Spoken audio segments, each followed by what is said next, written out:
दुनिया का सबसे भूतिया गांव कुलधरा, एक दिन में ही गायब हो गया पूरा गांव। खंडहर में अब है भूतों का वास, तो आइए हम जानेंगे इस वीडियो में। तो आप लोग वीडियो के अंत तक बने रहे और संजू वर्ल्ड जोन चैनल को सब्सक्राइब कर लीजिए। तो कैसे राजस्थान में जितनी खूबसूरत जगह हैं उतनी ही भूतिया जगह भी।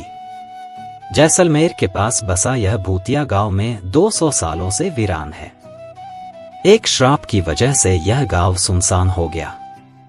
यहाँ रात नहीं दिन में भी जाने में आपको डर लगेगा। राजा महाराजाओं का राज्य कहलाने वाला राजस्थान अपने आप में कई खूबसूरती को समेटे हुए है।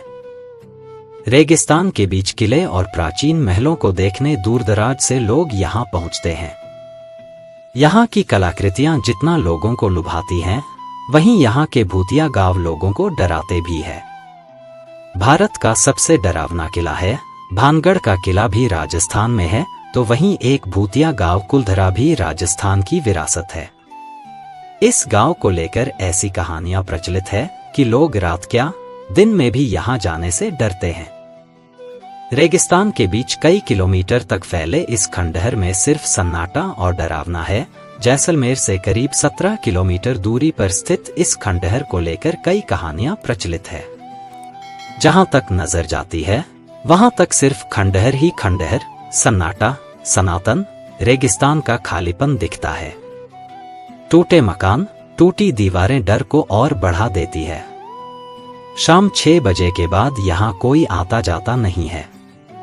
लोगों के लिए रहस्य बना यह गांव अपने अंदर कई कहानियों को समेट हुए है। गांव को मिले एक श्राप के कारण आज तक यह गांव खाली पड़ा है। कोई भी वहां आता जाता नहीं है। बात 200 साल से भी पुरानी है।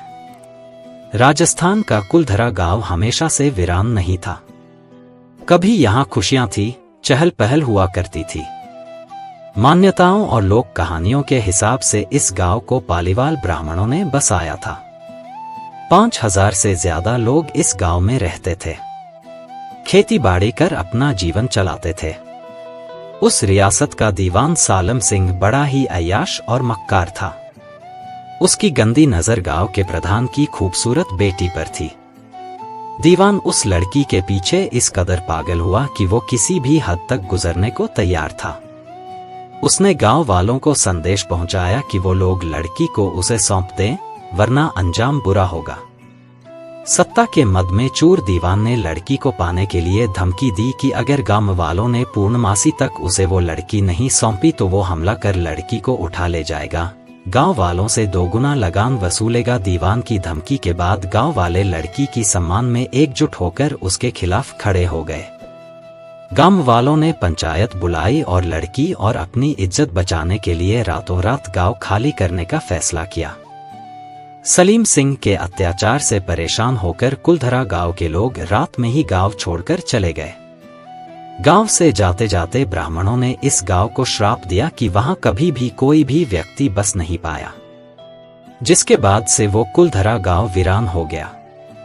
लोगों का मानना है कि कुछ लोगों ने इन कहानियों पर भरोसा नहीं कर वहां बसने की कोशिश भी की, लेकिन उनके साथ अनहोनी हो गई, जिसके बाद से फिर कोई भी वहां नहीं पहुंचा।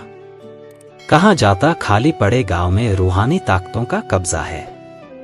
वहां रहने वाले पालीवाल ब्राह्मणों की आहट आज भी वहां सुनाई देती है। महिलाओं की चूड़ियों, पायलों की आवाजें रात में सुनाई देती है। 6 बजे के बाद कोई नहीं जाता। सरकार ने भी इस इलाकों को बसाने की कोशिश की, लेकिन नाकाम रहे। कुलधरा और उसके पास का गांव खाबा तमाम कोशिशों के बाद भी आज तक आबाद नहीं हुए हैं।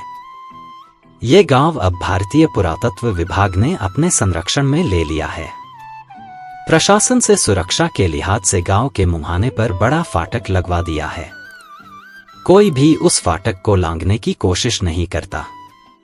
हालांकि सैलानियों के लिए दिन के समय यह खुला होता है।